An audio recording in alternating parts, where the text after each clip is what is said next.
안녕하십니까. 이 시간은 마태복음 5장입니다.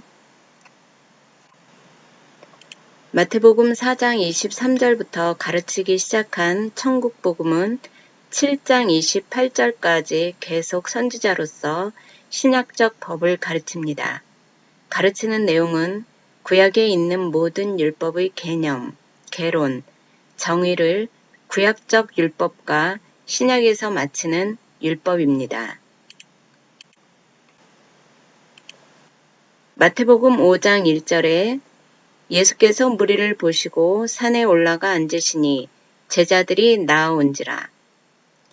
산에 올라가 앉으신 이유는 표면적으로는 많은 사람들에게 선포하기 위해 잘 보이도록 위함이고, 이면적으로는 만물의 주인인 하나님의 말씀을 입에 담고 왔기 때문에 구약의 예언대로 산에서 선포하는 것이 기록되었기 때문입니다. 이사야 40장 9절에 보면 아름다운 소식을 시온에 전하는 자여, 너는 높은 산에 오르라. 아름다운 소식을 예루살렘에 전하는 자여, 너는 힘써 소리를 높이라. 두려워 말고 소리를 높여 유다의 성읍들에 이르기를 너희 하나님을 보라 하라. 보라, 주 여호와께서 장차 강한 자로 임하실 것이요 친히 그 팔로 다스리실 것이라. 보라, 상급이 그에게 있고 보응이 그 앞에 있으며. 이렇게 높은 산에 올라 예루살렘의 아름다운 소식을 전한다고 예언이 되어 있습니다. 마태복음 5장 2절에 입을 열어 가르쳐 가라사대. 그냥 예수님께서 가르치시니 해도 되는데 입을 열어 가르친다 라고 굳이 기록을 한 이유는 이것 역시 구약 예언대로라는 것을 알려주는 것입니다.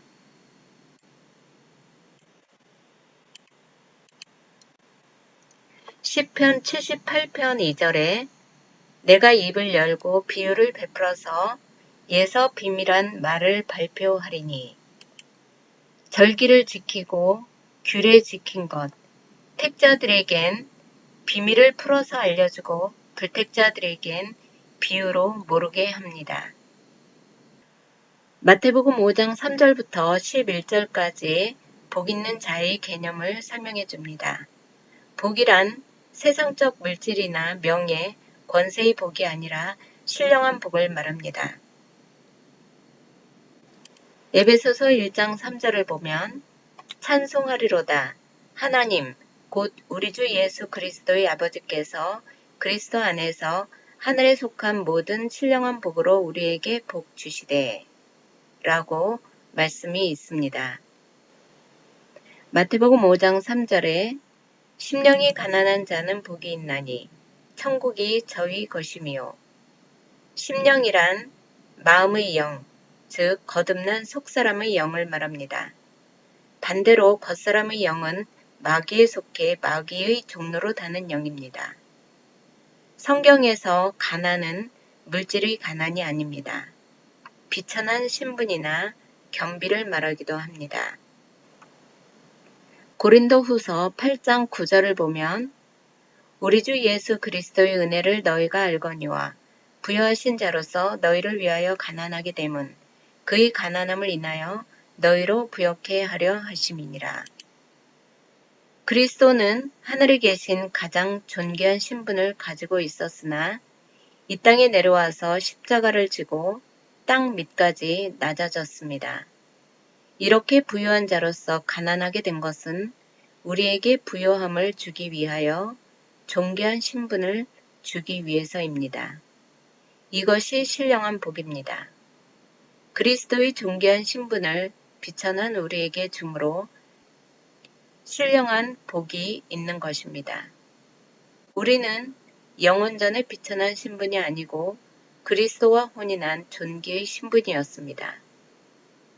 그리스도는 이 땅에 왜 왔나요? 하늘의 뜻을 이 땅에 이루려 왔습니다. 그리스도만이 존귀의 신분이 가난해질 수 있는 심령이 가난한 분입니다. 그리스도가 우리에게 준 존귀의 신분을 받아 우리도 같이 종교의 신분이 됩니다. 하나님이 흙으로 사람을 지으시고 생기를 그 코에 불어넣으시고 사람이 생명이 되었습니다. 그러나 아담의 타락으로 생명이 떠난 후 심령의 가난에 대한 본능은 없습니다. 심령이 떠난 후 심령이 가난하다는 것 자체를 모르는 것을 칼빈은 전적 타락이라 했습니다.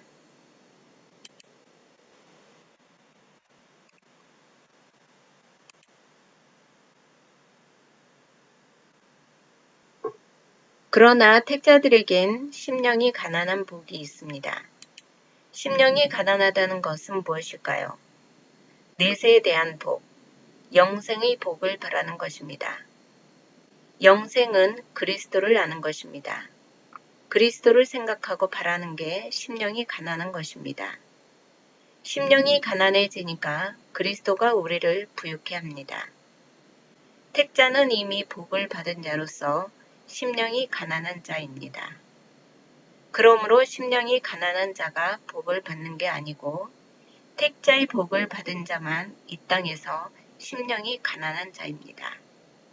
심령이 가난함을 알게 된 택자들은 하늘나라 양식을 먹어야 함을 깨닫습니다. 심령이 가난하다는 것은 하나님을 아는 지식을 가진 자만이 알 수 있습니다. 육신의 가난은 배고픔이나 물질에 대한 욕구 등 본능으로서 모든 인간들이 알고 있습니다. 믿지 아니하는 자들은 심령 자체를 인정 안 하므로 심령이 가난할 수 없습니다.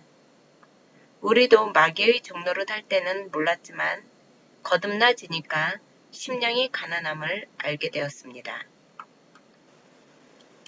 마태복음 5장 4절에 애통하는 자는 복이 있나니 저희가 위로를 받을 것이며 우리의 애통은 죽는다는 것을 아는 것입니다. 그리스도에게 오기까지 애통하는 마음이 있습니다. 그리스도는 죽고 부활하신 첫 열매가 되셨습니다. 그리스도가 십자가에서 죽어도 다시 산다는 위로를 받았듯이 우리는 죽어도 다시 살기 때문에 그리스도의 부활이 우리에게 위로가 됩니다. 당연히 신령한 복 있는 자만 애통을 합니다. 자식을 걱정하는 부모가 자식으로 인하여 애통해 하는 것처럼 그리스도는 택자들을 위하여 애통해 하며 그리스도가 우리를 위로해 줍니다. 그리스도의 또 다른 애통은 하늘의 존귀한 신분이 아버지를 떠나 이 땅에 와서 혼자 십자가의 고통을 져야 하는 것과 하늘 아버지 부모에 대한 그리움이라고 할 수 있겠습니다. 마태복음 5장 5절에 온유한 자는 복이 있나니 저희가 땅을 기업으로 받을 것이며 구약 시편에도 다음과 같은 말씀이 있습니다. 시편 37편 11절에 오직 온유한 자는 땅을 차지하며 풍부한 화평으로 즐기리로다. 하나님의 약속이 1.1핵이라도 분명히 이루어진다는 것을 믿어지는 자는 온유해지고 악이 안 나타납니다. 내세의 확신을 갖고 있기 때문에 이 땅은 잠시 잠깐이라는 것을 알고 온유해집니다. 하늘나라 땅을 기업으로 받았다는 사실을 믿고 있기 때문에 육신의 옷을 입고 아직 적용은 안 되었지만 세상 삼라만상 모든 일이 내 뜻대로는 안 돼도 하나님 뜻대로 되어진다는 사실이 내 마음을 주관하고 있을 때는 온유해집니다.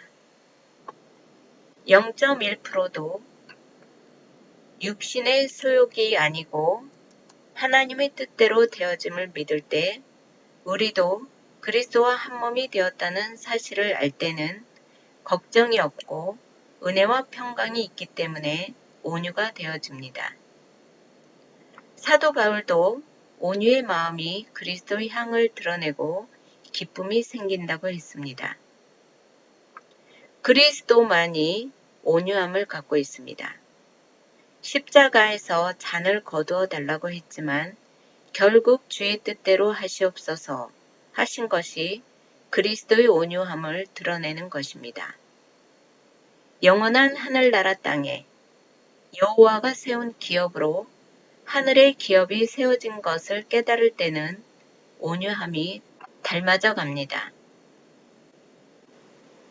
마태복음 5장 6절에 의에 줄이고 목마른 자는 복이 있나니 저희가 배부를 것이미요. 의에 줄인 자는 하나님이 뜻을 세우고 장차 그리스도가 와서 택한 백성을 구원할 자를 기다리는 자들입니다. 원래 의가 없지만 하나님이 의인이라고 칭해준 자들로 하나님이 인친 자는 모두 의인입니다. 우리도 모두 의인입니다. 성경에서 의는 세상에서 말하는 윤리적이고 도덕적으로 착한 선한 의가 아닙니다. 성경에서 선이란 하나님이 긍정적으로 정하고 기뻐하는 것이고 하나님이 기뻐하는 것이 인간의 행동으로 드러나는 것이 의라고 할 수 있습니다. 반대로 성경에서 악이란 하나님이 부정하다, 하지 말라고 정한 싫어하는 것이고 하나님이 싫어하는 것을 인간의 행동으로 드러나는 것이 불의이고 죄입니다. 하나님의 의는 영원전에 준비하신 그리스도가 하나님이 기뻐하시는 뜻을 이루는 것입니다. 우리 스스로는 하나님이 기뻐하는 의를 행할 수 없습니다. 그러므로 영원전에 준비한 그리스도의 옷을 입어야 합니다. 그래서 하나님께서 우리에게 칭의 옷, 깨끗한 세마포를 입혀주고 영원전의 의인이라고 정해놨습니다. 재림의 주를 기다리는 것이 의의 줄인 자이고 배부르다는 것은 저 땅 갈 때까지 영원한 양식이신 산떡이시고 생수가 되는 그리스도의 말씀을 당연히 먹여주신다는 것입니다. 7절에 긍휼히 여기는 자는 복이 있나니 저희가 긍휼히 여김을 받을 것이며 복은 그리스도로 인한 복이지 인간 스스로는 복 있는 자가 될 수 없습니다. 그리스도가 긍휼을 우리에게 덧입혀 주어서 긍휼을 받게 됩니다. 우리는 그리스도 안에 있으므로 하나님께 이미 긍휼을 받았고 이웃도 긍휼히 여기게 됩니다. 이웃이란 그리스도와 한 몸이 되었다는 것을 배우고 알고 있기 때문에 아는 만큼 사랑이 되어지고 지체를 긍휼히 여기고 여겨집니다. 인간은 감성적으로 잠시 잠깐 사랑이 있을 때는 긍휼이 나올 수 있지만 변치 않는 긍휼은 나오지 않습니다. 그리스도만이 긍휼함이 있고 우리는 그리스도 안에 있음으로 인하여 복 있는 자가 되어 하나님께 긍휼히 여김을 받습니다. 8절에 마음이 청결한 자는 복이 있나니 저희가 하나님을 볼 것이미요. 그리스도만이 청결하고 흰 세마포같이 깨끗하신 분입니다. 청결하다는 것은 누룩이 없고 악이 없고 흠이 없고 순수한 마음만 갖고 있는 것을 말합니다. 그리스도가 청결한 마음으로 이 땅에 오셔서 24시간 하나님 뜻만 생각하니 하나님이 계시다는 존재를 확인할 수 있습니다. 언약하시고 성취된 하나님의 말씀을 통해 하나님의 존재를 알게 되니까 하나님을 보는 것입니다. 9절에 화평케 하는 자는 복이 있나니 저희가 하나님의 아들이라 일컬음을 받을 것임이라. 하나님과 인간 사이에 죄로 막힌 담을 허시고 중보자로서 화평케 하시는 그리스도가 복 있는 자입니다. 하나님과 우리 사이에는 죄가 있어서 하나님을 만날 수가 없었는데 그리스도가 화목제물로 하나님과 우리 사이를 그리스도의 의의 옷을 입혀주어서 우리를 아들로 칭해 주었습니다. 그리스도 안에서 한 지체, 한 형제라는 사실을 마음에 품으니 평온한 마음으로 남과 싸움을 안 하는 것입니다. 그리스도의 마음을 아니까 먼저 자기를 주께 드리고 똑같이 나누어 갖고 평균케 하는 것입니다. 10절에 의를 위하여 핍박을 받은 자는 복이 있나니 천국이 저희 것임이라. 의란 하나님의 의를 말합니다.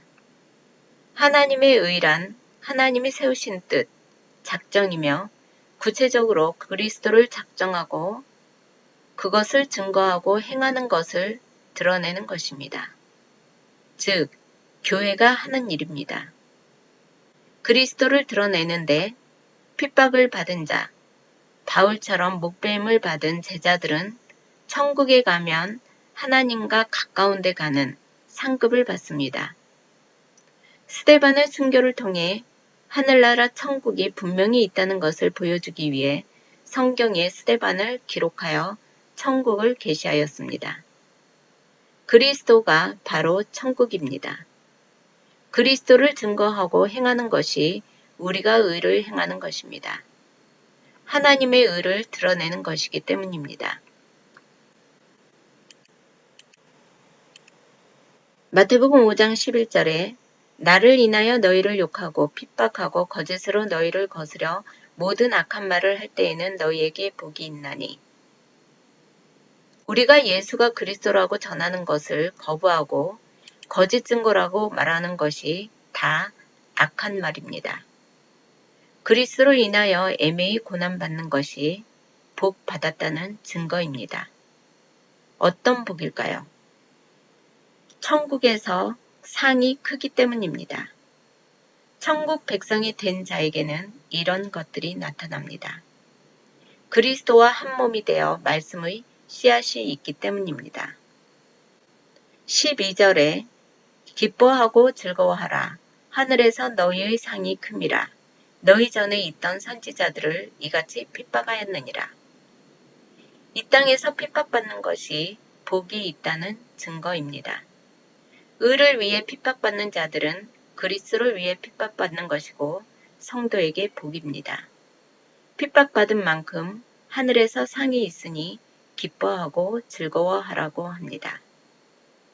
너희 전에 있던 선지자들은 구약에 있는 선지자들을 예로 들어 핍박받았다고 말씀하고 있습니다. 세례 요한도 핍박받고 그리스도도 선지직을 위해 십자가에서 돌아가셨습니다. 13절에 너희는 세상의 소금이니 소금이 만일 그 맛을 잃으면 무엇으로 짜게 하리요. 후에는 아무 쓸데없어 다만 밖에 버리워 사람에게 밟힐 뿐이니라. 구약의 선지자들이 핍박받은 것처럼 의를 위해 핍박받고 억압받더라도 너희는 소금이다. 하나님이 세우신 뜻은 변질이 되면 안 된다. 사도들이 모두 순교를 당하지만 하늘나라 소재에 소금을 쳤듯이 부활의 상급이 분명히 있다는 것을 알았습니다. 구약에서 하나님의 언약인 첫 열매, 소재에 소금 분말을 쳤듯이 소재를 드리는 당사자들에게 기독교의 부활이 꼭 있다는 증표, 하늘 상급이 기다린다는 것입니다. 소금의 실효성은 짠맛입니다. 그리스도의 본질인 부활을 잃는 것은 소금의 짠맛을 잃는 것입니다. 부활이 없으면 그리스도의 죽음은 헛되고 쓸데없는 것입니다. 그러면 하나님도 필요 없는 것입니다. 구약 선지자들이 모두 핍박받았으니 소금 역할을 하여 하늘나라 상급이 있었듯이 너희, 즉 우리들도 소금 역할을 해야 합니다. 너희는 소금이니 당연히 하늘에서 상급이 있다. 소금의 역할은 부활과 수장절을 증거하는 것입니다. 소금이 변질을 막는 역할을 하듯이 하나님의 언약은 변치 않음을 보여줍니다.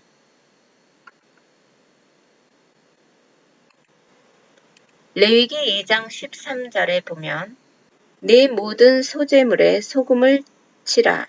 내 하나님의 언약의 소금을 네 소재에 빼지 못할지니 내 모든 예물에 소금을 드릴지니라. 제사장들이 첫 열매를 먹었다는 것은 제사장들이 부활을 믿은 것이고 소금을 친 것은 여호와의 말씀은 변함이 없다는 것으로 구약의 선지자들이 모두 소금 역할을 한 것입니다. 소재는 언제 드리나요? 첫 열매를 추수한 맥추절, 수장절이라고도 하며 추수 때 마지막에 드리는 제물입니다. 첫 열매는 부활하신 그리스도입니다. 소재를 불에 태워서 그 연기를 하나님께 드립니다. 소재는 첫 열매를 믿고 드리고 바쳤으므로 부활을 믿는 것입니다. 부활은 진리 중에 진리다. 열조들에게 말한 대로 죽어도 다시 산다. 열조에게 맺은 언약대로 꼭 부활한다고 믿은 것입니다. 우리가 일반적으로 말하는 소금의 내용은 짠맛인데 여기서는 그 짠맛이 아니고 구약 제물에 들어가는 소금입니다. 성소 제물에 꼭 들어가야 하는 제목으로서의 소금입니다. 소재를 드릴 때 곡식을 곱게 분말을 만들어 소금을 넣어라 라고 되어 있습니다.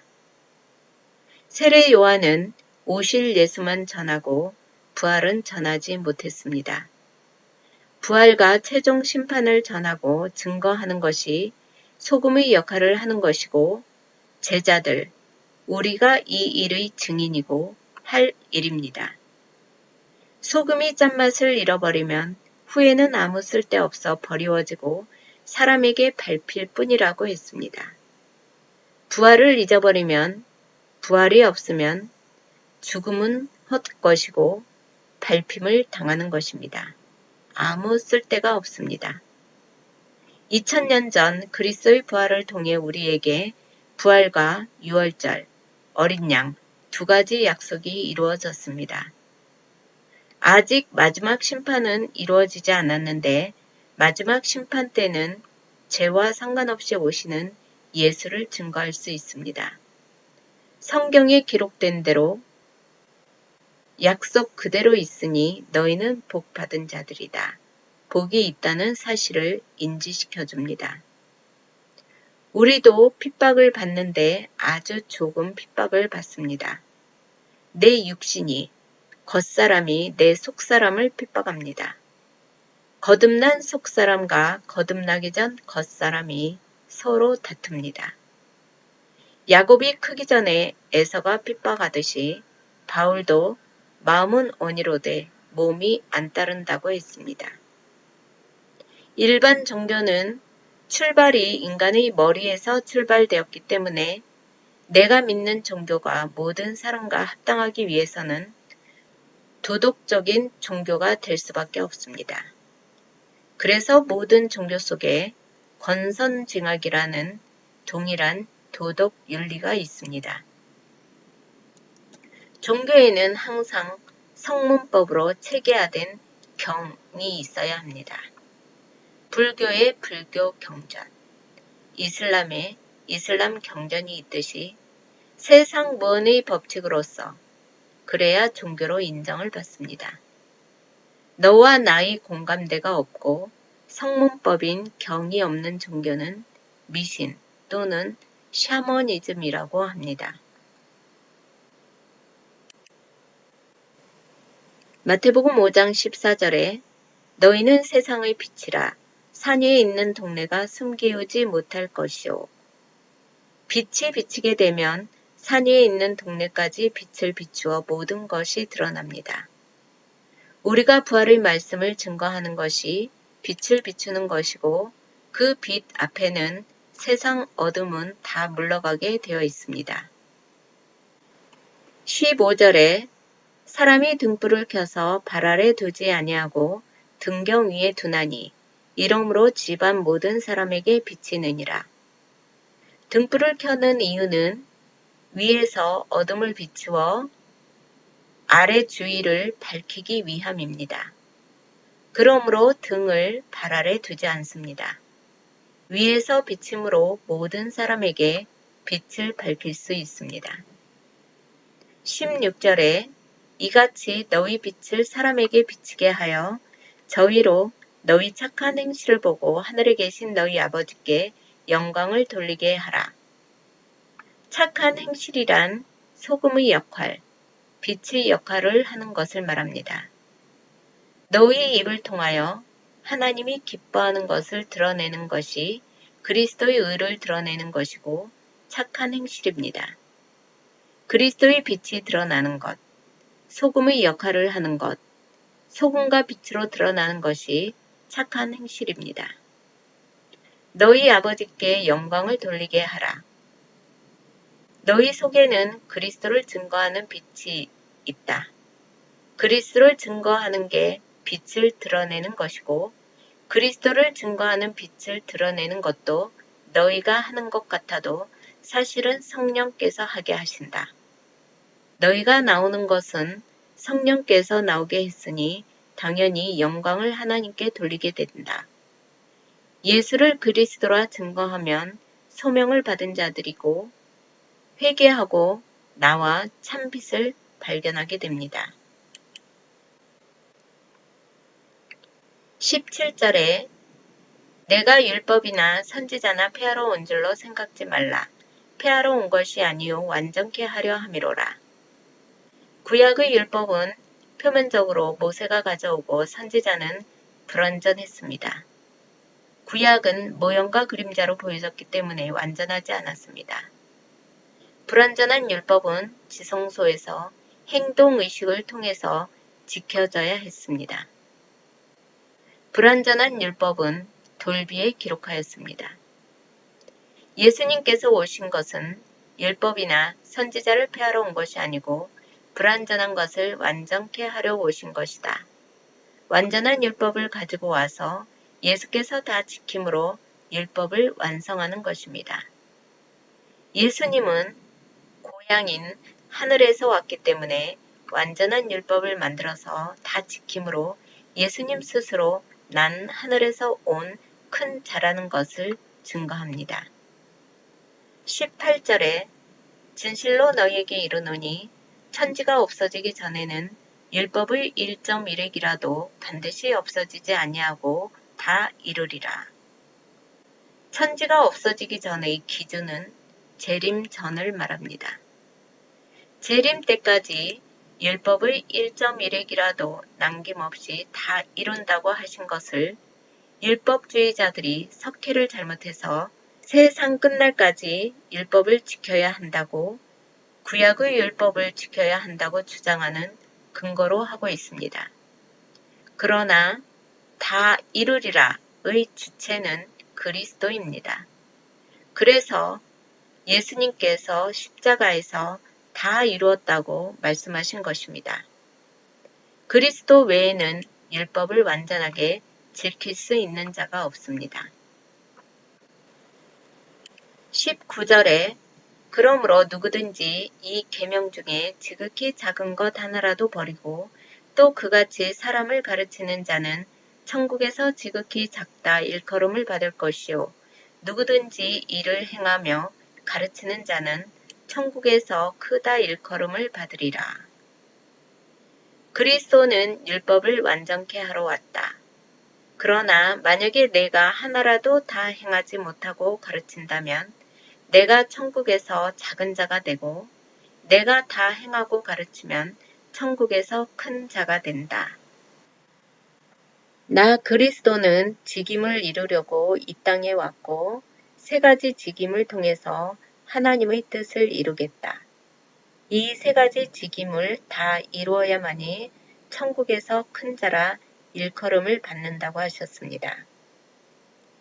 천국에서 큰 자만이 만물의 주인이 되는 것입니다. 3직임을 다 지키지 못하면 천국에서 작은 자로, 즉 나는 그리스도가 아니다 라고 반어법으로 사용하신 것입니다.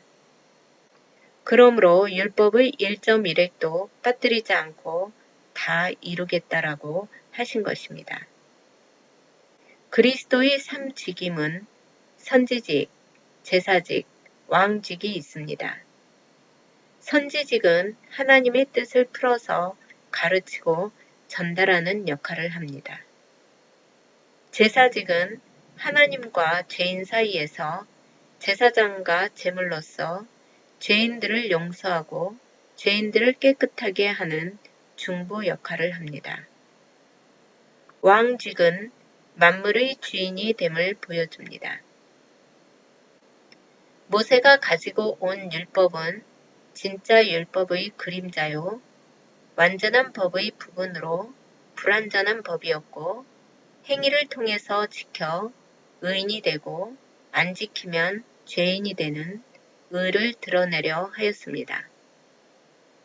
그림자인 율법은 율법 하나라도 지키지 못하면 죽임을 당하고 의인이 될 수 없었습니다. 그리스도는 율법과 선지직을 성취하러 왔습니다. 율법을 폐하러 온 것이 아니고 완전케 하러 왔다. 실체가 올 때까지만 율법이 있고 그리스도 안에 율법이 포함되어 있습니다. 율법도 신약도 구약도 다 복음입니다. 율법은 그림자로 그리스도를 보여줬고 신약은 실체로 보여주었습니다. 그리스도의 완성된 율법은 실체적으로 너희가 못 지킨다. 그러므로 너희를 다 죄인되게 만들겠다. 나만이 율법을 완성케 해서 지키고 행하기 때문에 하늘에서 큰 자로서의 자격을 보여주려는 것입니다. 마태복음 5장 20절에 내가 너희에게 이르노니 너희 의가 서기관과 바리새인보다 더 낫지 못하면 결단코 천국에 들어가지 못하리라. 서기관과 바리새인들은 율법을 다 지킨다고 하는 자들입니다. 예수님께서는 율법을 다 지켰다고 하는 바리새인들보다 더 의를 지켜야 천국에 갈 수 있다. 너희가 지켜서 천국 가려고 하면 바리새인들보다 더 낫지 않으면 천국에 들어가지 못한다고 하셨습니다. 그 뜻은 정죄의 기능을 가지고 있는 모세가 준 불완전한 율법을 지켜서 자기들의 의를 내세우는 것, 자기 공로로 들어가려고 하는 자들은 바리새인들이 다 지켜도 불완전한 율법의 의를 가지고는 천국에 절대 못 간다는 것입니다. 21절부터 선지자로서의 완전한 율법을 줍니다. 21절에 옛 사람에게 말한 바 살인치 말라 누구든지 살인하면 심판을 받게 되리라 하였다는 것을 너희가 들었으나 옛 사람에게 말했다는 것은 구약의 율법을 말합니다. 22절에 나는 너희에게 이르노니 형제에게 노하는 자마다 심판을 받게 되고 형제를 대하여 라가라 하는 자는 공회에 잡히게 되고 미련한 놈이라 하는 자는 지옥불에 들어가게 되리라. 구약의 율법은 살인하는 행위만 살인죄로 이 땅에서 정죄와 심판을 받았습니다. 그러나 참 선지자로 오신 그리스도께서는 형제에게 화를 내고 라가라, 즉 머리가 빈 녀석, 무가치한 자라는 욕을 하고 미련한 놈이라고 경멸과 조롱의 말로 흔히 사용된 욕설 한마디로도 지옥불에 들어가게 된다고 무서운 말씀을 하셨습니다.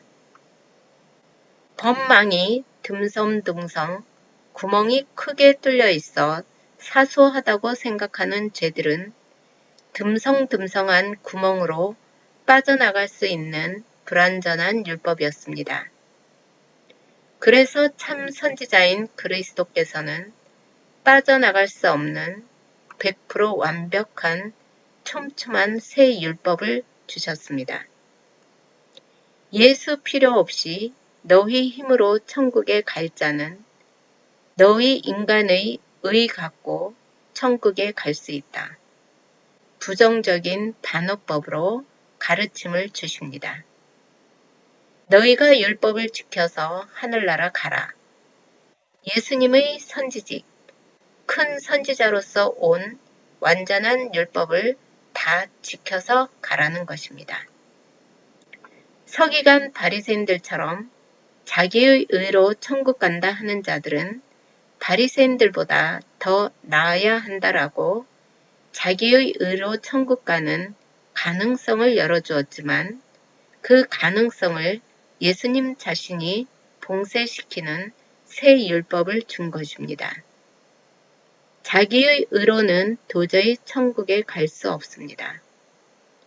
어느 누구도 새 율법 앞에서는 의인이 될 수 없습니다. 그리스도는 흠이 없고 율법을 다 이루는 큰 자이기 때문에 나를 통해서만 천국에 갈 수 있다고 가르쳐 주시는 것입니다.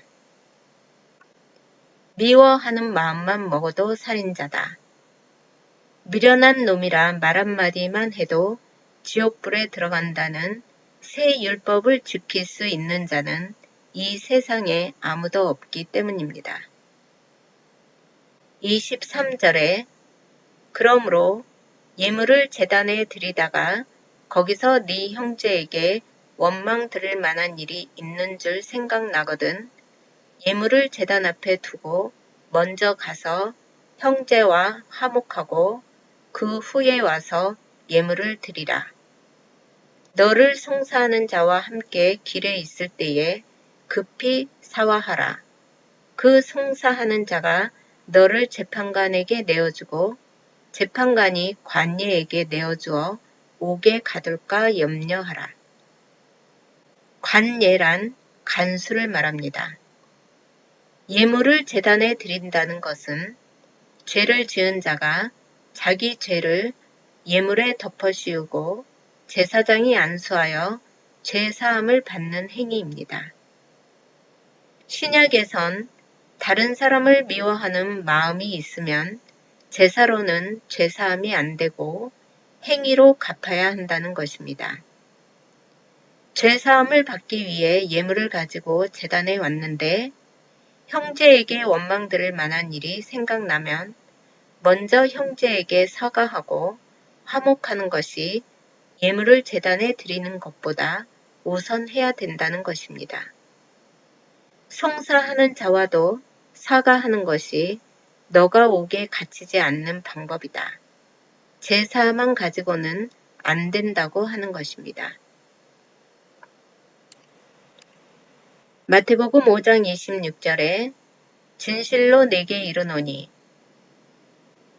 네가 홀이라도 남김이 없이 다 갚기 전에는 결단코 거기서 나오지 못하리라. 홀이는 한자로 저울바늘호, 저울바늘리, 아주 미세한 작은 부분까지 한 푼도 없이 완전히 사제가 되어야 한다는 것입니다. 그러므로 이 속에선 빠져나올 자가 없다. 살아날 자가 없습니다. 27절에 또 간음치 말라 하였다는 것을 너희가 들었으나 나는 너희에게 이르노니 여자를 보고 음욕을 품는 자마다 마음에 이미 간음하였느니라. 네 오른 눈이 너로 실족해 하거든 빼어내버리라. 네 백체 중 하나가 없어지고 온몸이 지옥에 던지우지 않는 것이 유익하며 구약의 간음은 실제로 간음의 행위, 현장이 있어야 간음죄로 정죄당하였지만 신약의 간음죄는 눈으로 보고 음욕을 품기만 해도 간음죄로 심판을 당하니 간음의 동인인 눈을 빼라는 것이 신약의 율법입니다. 눈 감고 지옥 가는 것보다 수백 가지 지체 중 하나가 없어지더라도 온몸이 지옥에 가지 않는 것이 훨씬 낫다라고 예를 들어 표현하는 것입니다. 자기의 의를 가지고 율법 지켜서 천국 간다고 하는 자들에게 하는 말씀입니다. 자기의 의를 가지고 하늘나라 올 자는 이렇게 불의한 지체를 버려야 진짜 의가 실행되는 것임을 말씀하시는 것입니다. 30절에 또한 만일 네 오른손이 너로 실족해 하거든 찍어내버리라. 네 백체 중 하나가 없어지고 온 몸이 지옥에 던지지 않는 것이 유익하니라. 오른손이 잘못하면 오른손을 찍어버리고 오른눈이 잘못하면 오른눈을 버려라. 모세가 세운 율법을 종말까지 지켜야 한다라고 잘못 알고 있는 자들, 율법을 지켜서 천국 가겠다고 하는 자들은 70년, 80년 사는 동안에 지은 죄를 모두 빼버리고 자르면 몸이 수백 개라도 하나라도 남아있을 수가 없습니다.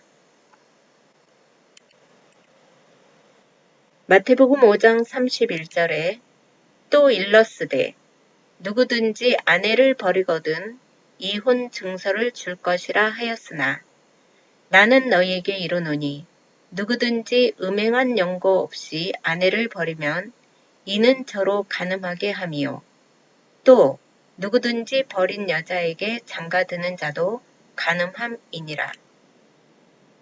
구약에는 아내가 음행하여 남편이 이혼을 원하면 여자가 다시 재혼할 수 있도록 합법적으로 이혼 증서를 주고 이혼하도록 정해놓았습니다. 이 율법은 여자를 보호하기 위한 것이었는데 유대인들은 이를 남용하고 악용하였습니다. 아내가 음행하지 않았는데도 불구하고 이혼 증서를 주고 아내를 버리는 일이 일반적인 당시 상황이었습니다. 그래서 그리스도께서는 음행한 연고 없이 아내를 버리는 자는 간음죄를 행하는 것이라고 새 율법으로 정죄한 것입니다.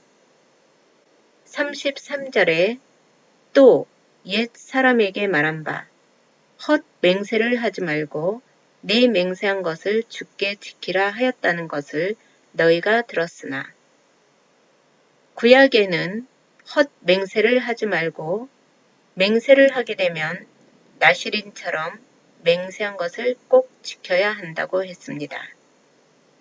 34절에 나는 너희에게 이르노니 도무지 맹세하지 말지니 하늘로도 말라 이는 하나님의 보좌임이요 땅으로도 말라 이는 하나님의 발등상임이요 예루살렘으로도 말라 이는 큰 임금의 성임이요. 당시 유대인들은 최소한 하나님의 이름으로만 맹세하지 않으면 어떠한 맹세든지 법적 구속력을 받지 않는다고 생각하여 하나님이 아닌 다른 피조물로 맹세의 대상을 삼고 거짓 맹세를 남발하고 거짓 맹세가 들통나도 법적 책임을 당하지 않기 때문에 자신의 거짓된 행위를 위장하였습니다. 그러나 법적 구속력이 있는 하나님의 이름으로도 하지 말고 법적 구속력이 없는 다른 피조물, 땅이나 예루살렘 성전, 내 머리로도 아예 맹세를 하지 말라고 새 율법을 주셨습니다. 36절에 내 머리로도 말라. 이는 네가 한 터럭도 희고 검게 할 수 없음이라. 맹세를 하게 되면 주여 내가 이러이러하게 지키겠나이다. 행하겠나이다. 하며 자기의 의를 드러내려고 합니다. 그런데 그리스도께서는 아예 맹세를 하지 말라고 하셨습니다. 이유는 피조물인 인간은 머리카락 한 터럭도 희고 검게 할 수 있는 능력이 없기 때문입니다. 본질적으로 우리들은 맹세를 지킬 수 있는 능력이 아예 없습니다. 우리는 모두 자기 의지와 상관없이 만유의 주인이신 하나님께서 만드신 대로 이 자리에 있기 때문입니다. 태어나고 싶어 태어나고, 살고 싶어 살고, 죽고 싶어 죽는 사람 없습니다. 한국에서 태어난 것도, 서울에서 살고 있는 것도 내 의지가 아니고 오로지 하나님, 절대자의 예정에 의해서 살고 있는 것입니다. 하나님만이 주인이신데 내가 맹세한다는 것은 내가 주인인 줄 알고 있는 것이고, 이는 하나님을 경홀히 여기는 것입니다. 37절에 오직 너희 말은 옳다 옳다 아니라 아니라 하라. 이에서 지나는 것은 악으로 쫓아나느니라. 너희는 맹세하지 말고 옳으면 옳다, 틀리면 틀리다 라고 옳고 그름을 분별하라. 그 외에 지나친 행위는 악한 것에서 비롯된다고 했습니다.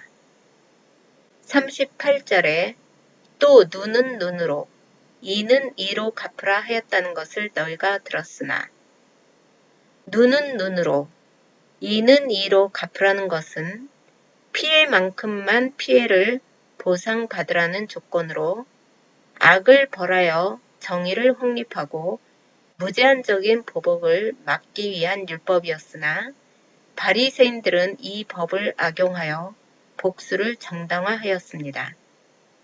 39절에 나는 너희에게 이르노니 악한 자를 대적지 말라. 누구든지 내 오른편 뺨을 치거든 왼편도 돌려대며 또 너를 송사하여 속옷을 가지고자 하는 자에게 겉옷까지도 가지게 하며 또 누구든지 너로 억지로 오리를 가게 하거든 그 사람과 심리를 동행하고 네게 구하는 자에게 주며 네게 꾸고자 하는 자에게 거절하지 말라. 또 내 이웃을 사랑하고 내 원수를 미워하라 하였다는 것을 너희가 들었으나, 나는 너희에게 이르노니 너희 원수를 사랑하며 너희를 핍박하는 자를 위하여 기도하라. 이같이 한즉 하늘에 계신 너희 아버지의 아들이 되리니, 이는 하나님이 그 해를 악인과 선인에게 비치게 하시며 비를 의로운 자와 불의한 자에게 내리우심이니라. 완벽한 율법, 성취된 율법을 지킬 수 있는 사람은 지키라고 하시면서 그리스도께서 다음과 같이 새 율법을 주셨습니다. 악한 자를 대적하지 말고 오른뺨을 때리면 왼편도 대고 속옷을 가지고자 하는 자에게 겉옷까지 주고 억지로 오리를 가게 하면 심리를 가고 구하는 자에게 거절하지 말고 이웃과 원수를 사랑하고 핍박하는 자를 위하여 기도하라고 하셨습니다. 그리스도는 율법을 다 지키고 하나님의 아들로 인정이 되었습니다. 우리도 완벽한 율법, 새 율법을 다 지키면 하나님의 아들이 된다라고 했습니다. 율법을 다 지켜서 아들이 되는 것은 하나님께서 악인과 선인에게 동일하게 빛을 주시고 비를 주시는 것과 같다. 하나님의 공의의 속성으로 하나님의 아들이 된다는 것입니다. 공의의 속성이란 해를 악인과 선인에게 공평하게 비치게 하시며 비를 의로운 자와 불의한 자에게 똑같이 내리우심과 같은 것입니다. 누구에게나 똑같이 한 만큼 갚아주시는 것입니다. 모든 피조물, 택자, 불택자 상관없이 공평하게 혜택을 주는 것을 말합니다. 예를 들어 열심히 노력하는 사람은 누구나 잘 먹고 잘 살고, 게으르고 노력 안 하면 가난한 것이 정한 이치입니다. 예수 믿으면 잘 먹고 잘 산다라고 가르치는 목사들이 있지만 사실 세상에는 잘 먹고 잘 사는 사람들 중에는 예수 안 믿는 자들이 더 많이 있고 예수 믿는 자들 중에는 가난한 자들이 매우 많이 있습니다. 하나님께서 공의의 속성만 있다면 우린 지옥불에 가야 합니다. 그리스도께서 주신 새 율법을 통과할 수 있는 사람은 아무도 없기 때문입니다. 그러나 하나님께서 은혜의 속성으로 칭의해 주시니 우리는 그리스도 안에서 그리스도의 옷을 입고 사는 것입니다. 선지자 역할은 하나님의 말씀을 전하고 해석까지 해주는 것입니다. 그래서 그리스도에 대해서 해석하고 알려주십니다. 세례 요한도 천국이 가까이 왔다. 내 뒤에 오시는 자는 불과 성령으로 세례를 준다 라고 가르쳤습니다. 인간의 본질의 모습, 내가 죄인이라는 사실은 성령께서 비춰줘야만이 알 수 있습니다. 마태복음 5장 46절에 너희가 너희를 사랑하는 자를 사랑하면 무슨 상이 있으리요? 세리도 이같이 아니하느냐? 세리는 이스라엘 백성들에게 세금을 걷어 로마에 바치는 일로 항상 자기가 죄인이라는 것을 알고 있는 자들입니다. 47절에 또 너희가 너희 형제에게만 무난하면 남보다 더하는 것이 무엇이냐? 이방인들도 이같이 아니하느냐? 자신과 우호적인 사람이나 형제에게 안부 인사를 하고 사랑을 주는 것은 누구든지 이방인도 할 수 있는 일입니다. 노력이나 힘이 들어가지 않습니다. 48절에 그러므로 하늘에 계신 너희 아버지의 온전하심과 같이 너희도 온전하라. 그림자 속에서는 행위로 너희의 의가 드러나는 것 같지만 완전한 율법은 미워하는 마음도 없어야 한다. 미워하는 마음만 있어도 모두 살인자가 됩니다. 율법은 어느 장소, 어느 위치에 있어도 같아야 하므로 다 죽임의 정죄함을 받습니다. 예수 없이 자기의 의를 통해 천국 가려고 하는 자들은 하늘에 계신 아버지의 온전하심처럼 온전하라. 의를 행하려면 완전하게 지켜라. 그러나 너희는 할 수 없다. 단어법으로 할 수 있는 게 아니라는 것을 강조하는 것입니다. 감사합니다.